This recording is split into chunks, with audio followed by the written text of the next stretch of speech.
Senador Otto Alencar, por favor.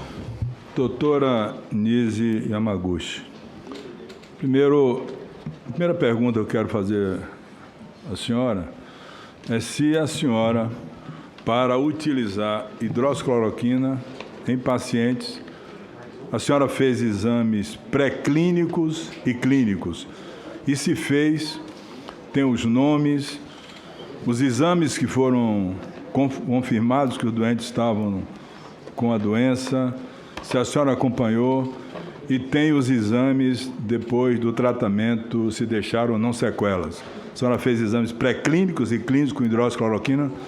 Por exemplo, a senhora usa Jacave para um câncer até raro chamado mielofibrose.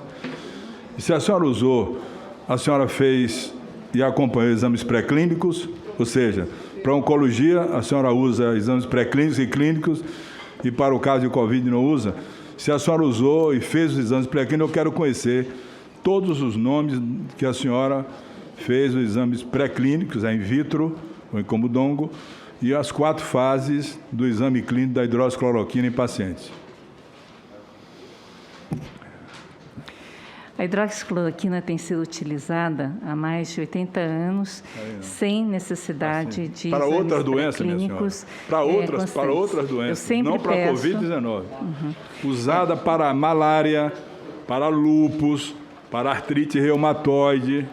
O que é o que a senhora usa, por exemplo, o Jacave para mielofibrose? A senhora testou? A senhora leu os exames pré-clínicos? Deve ter lido. E clínico para usar, e a senhora é oncologista. Agora, se vem me dizer que é uma droga usada há tanto tempo, sem fazer exames pré-clínicos e clínicos, não é correto. A senhora está errada. A senhora apostou numa droga que podia dar certo ou não. Essa é a grande realidade. E a ciência, doutora, por mais que a senhora seja formada e tenha curso, não admite isso.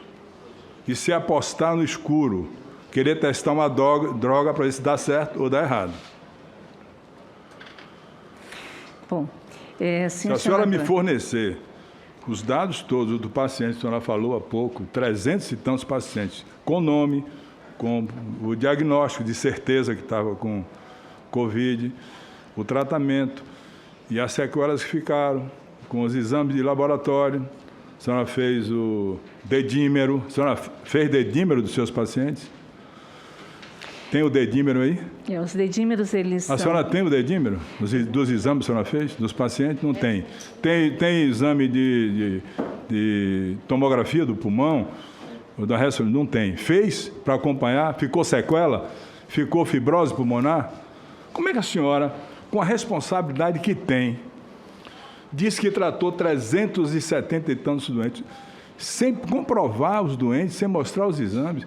Doutora, eu fui professor tanto com a senhora, eu tenho serviços e trabalhos prestados e feitos que eu posso levar a senhora doente por doente, endereço por endereço que eu tratei. Isso é leviano, doutora. Não dá para dizer aleatoriamente, como a senhora falou, aleatoriamente da vacina, que tratou e não tem a comprovação. E vou rebater a senhora aonde a senhora trabalhou, no Hospital Einstein, que não trabalha mais. A senhora pode internar doente, mas o seu contrato foi cancelado. Vou lhe passar aqui o trabalho feito no Hospital Einstein por vários infectologistas, que a senhora não é infectologista, é oncologista, imunologista, de vários pacientes tratados, acompanhados, onde está provado que não tem efeito absolutamente nenhum a hidroxicloroquina, nem em pacientes leves ou moderados. Hospital Einstein, onde a senhora trabalhou. A senhora não tem mais contrato no Einstein. A senhora pode internar o doente, porque é um hospital que, para quem trabalhou lá, fica aberto. Se a senhora quiser internar um doente com câncer, de oncologia, alguma coisa, pode internar e tratar. Então, aqui está o trabalho feito no Einstein, publicado em julho do ano passado.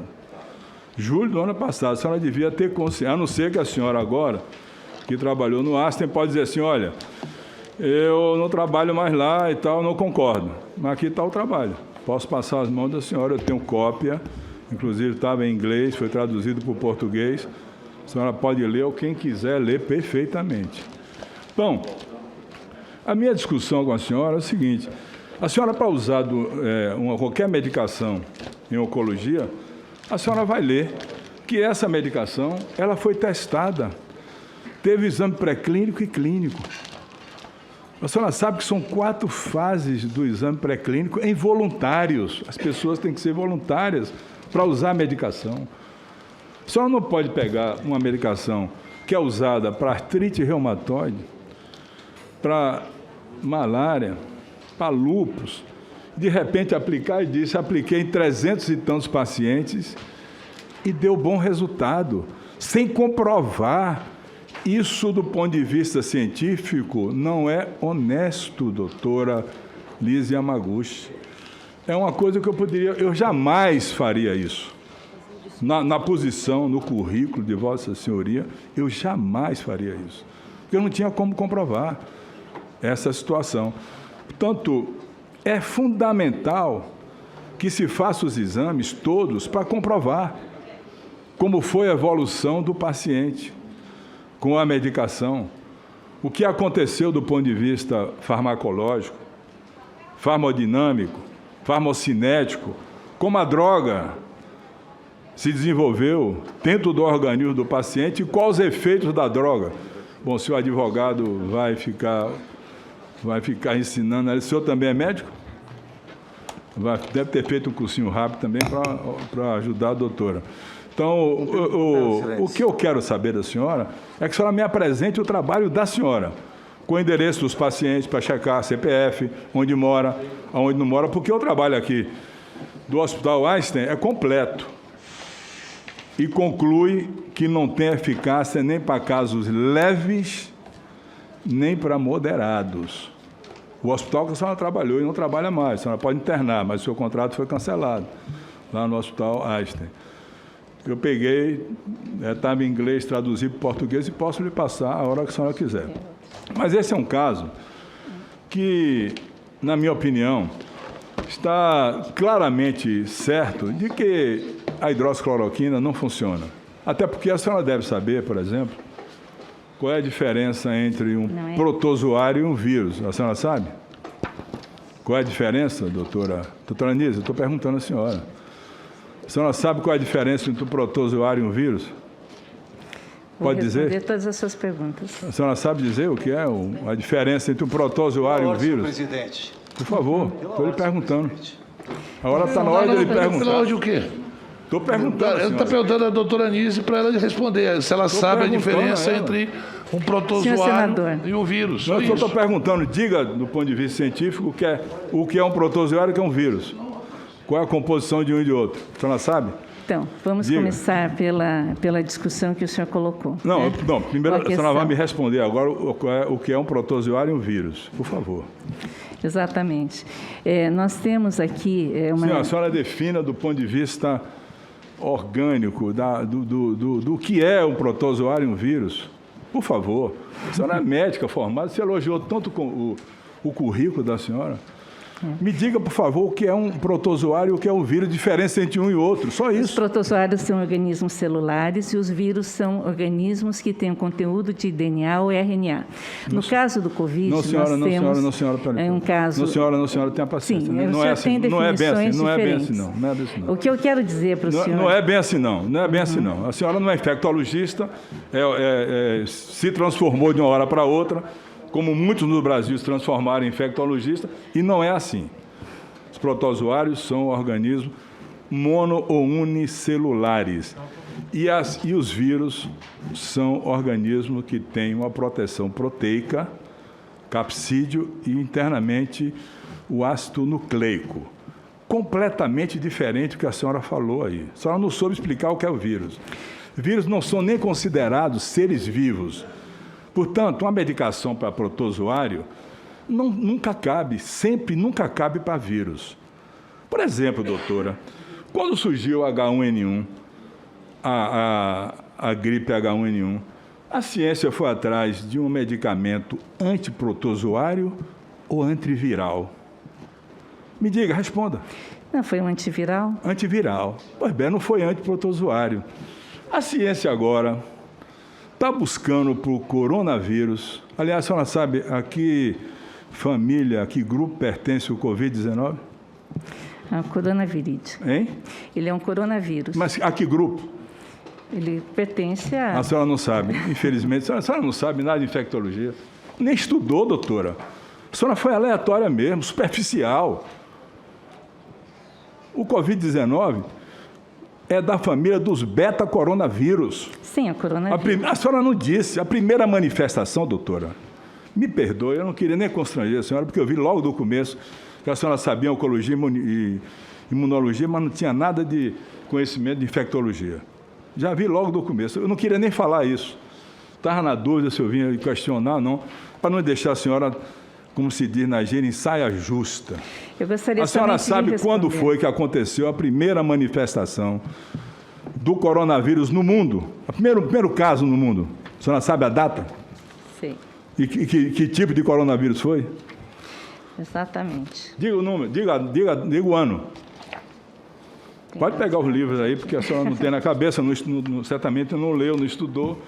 E, doutora, de médico audiovisual, esse plenário está cansado.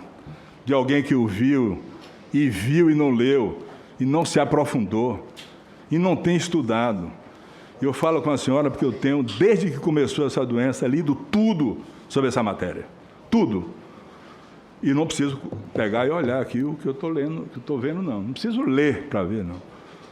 A senhora nem sabe quando começou a primeira manifestação do coronavírus no mundo e como foi essa manifestação.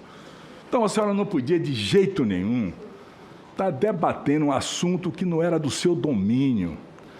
Isso não é honesto, doutor. A medicina, a ciência, que é honestidade, que é verdade, integralidade, capacidade intelectual, científica, para dissertar a respeito de uma doença tão grave como essa, que muitos médicos e infectologistas ainda não dominam. Então, eu quero dizer à senhora, a senhora não sabe quando foi que aconteceu a primeira manifestação e como aconteceu. A senhora sabe a data? Muito bem, o senhor tem pega perguntas pega o livro e veja. respostas. Deixa eu colocar algumas coisas. Esse estudo que o senhor colocou... tem que me responder da quando coalizão. foi que aconteceu a primeira manifestação. Eu sei que o senhor gosta de datas, etc. A senhora não tem. Né? A senhora não conhece, a senhora não estava preparada para participar do gabinete paralelo, tantos participaram. Né? Sobretudo curiosos, advogados, empresários, o Visad, não sei o que lá, tanta gente aí. Uma arca de Noé tratando da ciência no Brasil, só que não tinha Noé na arca para conduzir a arca. Pois é, vou ensinar a senhora. A primeira manifestação do coronavírus no mundo foi em 1964. Se manifestava como gripezinha, resfriado que as crianças tinham, e depois logo passava. Depois, com a mutação virótica, o vírus tem muitas mutações, já está agora no P1, pode ter uma outra que venha, tem a mutação indiana. Depois disso, tem 7 tipos de coronavírus que dão doença pulmonar. A manifestação pulmonar, a pneumonia virótica, doutor. Doutor, eu estou falando com a senhora, presta atenção, por favor. Tem 7 tipos de grupos, alfa, beta. Tem o primeiro SARS-CoV, doutora, que aconteceu foi na região da China e Hong Kong. A senhora sabe que ano foi que aconteceu isso? Não sabe, eu vou ensinar. 2003. A primeira manifestação do SARS-CoV foi em 2003. Eu estou falando com a doutora, que deveria entender isso. Infelizmente, a senhora, como colocou naquela frase que o Renan botou ali, a senhora foi aleatória, simplória, não se aprofundou na matéria. A primeira manifestação do SARS-CoV foi em 2003, doutora, em Hong Kong, na China. Ele causou a síndrome respiratória, como está causando aqui no Brasil, aguda. Não teve tratamento. Sabe qual foi o tratamento? Isolamento, máscara, isolamento físico para as pessoas. Ninguém usou em 2003, em Hong Kong, pode pegar, entra na internet para aprender, e usou hidroxicloroquina. Nenhum medicamento, sabe por quê? Porque vírus não se evita com nenhum medicamento. Os vírus, quando causa doença para a pessoa não ter a doença, só pode ser através de vacina, para dar imunidade à pessoa. O vírus penetra, mesmo tomando medicamentos. Então, em 2003, teve a primeira crise aguda com pneumonia virótica em Hong Kong. 2003 e na China também. Depois teve a segunda manifestação do MERS-CoV na Ásia Menor, na Arábia Saudita, doutora. E as mulheres, inclusive, tinham menos doença porque usam a burca e não se contaminaram tanto. Foi a síndrome aguda respiratória do Oriente. Também não se usou hidroxicloroquina. Foi isolamento físico, as pessoas ficavam isoladas e que se conteve porque, apesar desse MERS-CoV ser grave e até ser mais letal do que o atual, não se disseminava com tanta facilidade. E agora veio o Covid-19, que ele, além de ser letal, de ter grande letalidade, ele também se dissemina com muita facilidade.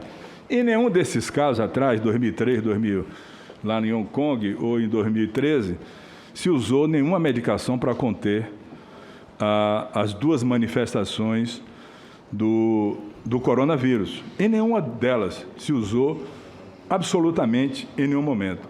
A medicina está atrás agora, e vou explicar à senhora, de um antiviral, como se conseguiu o Tamiflu, para controlar o coronavírus. A senhora sabe qual é o laboratório que está cuidando disso no mundo hoje? Qual é o estudo mais avançado? Laboratório de Boston, que é o Monopiravir. E um outro laboratório israelense, de Israel, que está usando o Messenger, na busca de encontrar um antiviral, não um antiprotozoário. Há uma diferença muito grande entre o vírus e o protozoário. Nem toda medicação que serve ao protozoário serve para o vírus, tá certo? Como é que a senhora poderia dizer, como disse ali, doutora, que ia ter imunidade de rebanho? A senhora ia comprovar imunidade de rebanho com que exame, qual exame e quantos exames a senhora teria disponível nesse país que já tem 17 milhões de contaminados? A senhora ia ter 17 milhões de exames para comprovar que o paciente teve a doença? E eu pergunto à senhora, qual é o exame de escolha que se deve fazer para mostrar se o paciente desenvolveu imunidade ou não? A senhora vai dizer qual é o exame, só dizer, não precisa explicar. Só dizer qual é o exame. Né? Qual? Anticorpos neutralizantes. Mas eu preciso responder não, quero, primeiro a senhora tem que me responder qual é o exame de escolha para identificar se o paciente desenvolveu imunidade celular ou não. Porque a imunidade tem que ser celular. A senhora sabe que tem que ser celular, né? O agressor chega, a célula está defendida, não entra. Qual é o exame que se pode fazer para comprovar que o paciente que teve a doença desenvolveu imunidade celular? E se o Brasil tem condição para comprovar que teve imunidade de rebanho e capacidade de ter 18 ou 19 milhões de exames para isso? Qual é o exame, doutora? Eu não estou dizendo que a imunidade de rebanho é algo que a gente deva se caracterizar. Não, eu estou perguntando, a senhora, diga qual é o exame, por favor. E a imunidade de rebanho, doutora, a imunidade me celular, responda qual é o exame. São testes celulares para se avaliar se por acaso a pessoa já tem imunidade. E tem os anticorpos neutralizantes. A senhora vai dizer qual é o exame que prova que o doente está com imunidade ou não? A senhora vai ter que dizer, por favor. Qual é o exame que, se fazendo, comprova que o paciente tem imunidade celular ou não? Diga o nome. A senhora não sabe, doutora. É o exame para identificar anticorpos neutralizantes, doutora. Mas eu expliquei. A senhora não sabia, doutora. Neutralizantes. A senhora tinha que ser oncologista, imunologista, mas tinha que entrar em infectologia. Agora, o senhor me dá licença, eu preciso responder a uma série de acusações. Eu não queria constranger a senhora. Eu preciso mas a responder. senhora não sabe responder absolutamente nada. A senhora tergiversou em tudo. Não soube dizer o que é um vírus, o que é um protozoário. Está sendo nem todos os pacientes. Espera aí, o advogado vai falar agora. Vossa Excelência, para concluir, senador Otto, que já ultrapassamos bastante seu tempo. Não, ela não soube responder nada. Agora ela vai responder para você. Eu fiz um testezinho simples com ela. Qualquer criança, qualquer menino de segundo ano, terceiro ano, eu fui professor de química, por muito tempo de biologia. Isso é beabá. É beabá. É beabá. A senhora não sabe, a senhora jogou no escuro assim, com um grupo de pessoas que não entendia absolutamente nada da doença, inclusive chamou o ministro Pazuello para um seminário. Meu Deus do céu, o que é que o Pazuello vai dizer no seminário? Ele não sabia por que chamava Covid-19. Eu perguntei, ele não sabia. Eu disse, é porque surgiu em 19. Não sabia, doutora. Brincadeira com a saúde do povo brasileiro. A senhora brincou com a saúde do povo brasileiro, falando em imunidade de rebanho, hidroxicloroquina, tratamento precoce, uma receita no Ministério da Saúde de forma institucional para as pessoas tomarem o remédio. Eu vou perguntar à senhora aqui também de novo. Fácil de responder. A pessoa tem arritmia. A senhora, para dar hidroxicloroquina, a senhora faz um eletrocardiograma? Faz? Sim. Faz um ecocardiograma? Sim. Como é que o Ministério da Saúde deixou a receita no site para o povo brasileiro todo tomar, doutora? A senhora sabia? Não só isso. A senhora sabia que a arritmia, aí a cardiologia a senhora não deve saber também. A senhora sabia que a arritmia, para quem toma uma medicação, a arritmia é dose dependente? A senhora sabe o que é dose dependente? É uma doença que você tem, você toma o remédio, e o remédio, quanto mais você toma, vai exigir que você tome mais. É como antibiótico, quando tem resistência. A arritmia é dose dependente. Você não pode começar a hidroxicloroquina com a dose lenta na arritmia e depois vai precisar mais. Então, por quê? Porque é uma enfermidade idiosincrática.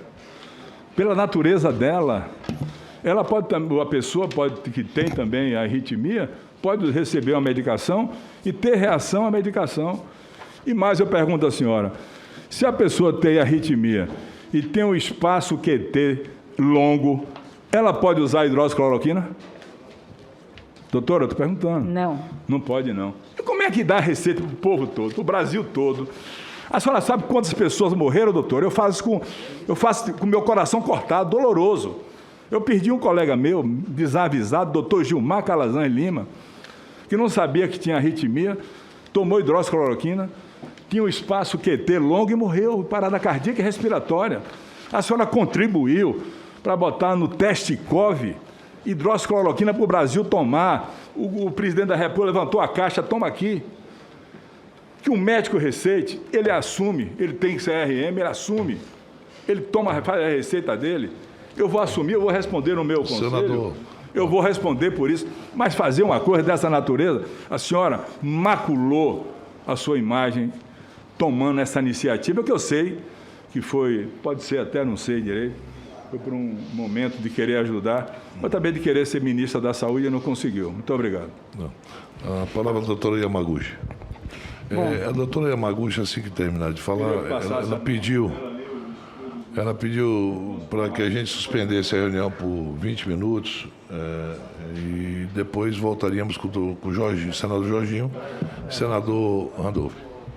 Muito bem. O estudo Coalizão, que o senhor se refere, senador, excelentíssimo senador, o estudo Coalizão, que o senhor se refere do Hospital Albert Einstein, foi feito com pacientes em que eles tinham pacientes internados, todos internados, a maioria eram 667 pacientes submetidos à randomização. 504 pacientes confirmaram a Covid e foram incluídos. Em comparação com o tratamento original. E entre os pacientes hospitalizados com Covid-19, leve a moderado, que eles consideraram leve, mas todos estavam hospitalizados. Esse não é o paciente leve que nós preconizamos. Eles, inclusive, dizem o seguinte, que, nesse caso, existia no final dessa fala, na conclusão, isso aqui estava procurando exatamente esse artigo, ele diz o seguinte, que um total de 18 pacientes morreram no hospital durante ensaio, 5 pacientes designados para receber hidroxicloroquina mais azitromicina, 7 no grupo de hidroxicloroquina isolada e 6 no grupo controle. Não houve diferença significativa entre os grupos quanto aos resultados secundários de complicações tromboembólicas ou renal aguda. E eles, inclusive, finalizam dizendo o seguinte, que muito provavelmente eles deveriam ter incluído pacientes em fases mais iniciais, que é o que agora, nessa fase 5, vai ser... Apresentar os nomes, os endereços, revisto, o CPF, então, o exame que constatou a doença, o exame final, a tomografia... O dedímero, tudo que se faz com o paciente. Isso é dentro de um estudo, senador. Os estudos que são feitos, prospectivos, randomizados, duplos cegos, eles fazem todas essas avaliações. Na área clínica, o paciente recebe antes o diagnóstico clínico. O diagnóstico clínico, ele é suficiente para você iniciar o tratamento, porque não dá tempo de se receber o diagnóstico mais tardio. Tanto é que os estudos que foram feitos, senhor, eu posso responder, senador? Desculpe, eu posso responder? Então, o que acontece é o seguinte, esses pacientes que foram submetidos a esses estudos, eles estão dentro de estudos onde você faz todos os exames. Nos outros pacientes clínicos, você tem avaliações clínicas, avaliações laboratoriais, avaliações que ocorrem em termos de tratamentos e com relação às toxicidades. Então, na realidade, a discussão com relação aos tratamentos iniciais, eles passam por essa dificuldade. Nós temos aqui um estudo relacionado pela Associação de Perspectivas de Pacientes com Tratamentos Preventivos, em que no Canadá e nos Estados Unidos, eles não tiveram os resultados em 60% dos casos, porque isso não era possível. Nós temos também a questão relacionada à utilização inicial de hidroxicloroquina em pacientes na época da MERS, não é? E a gente...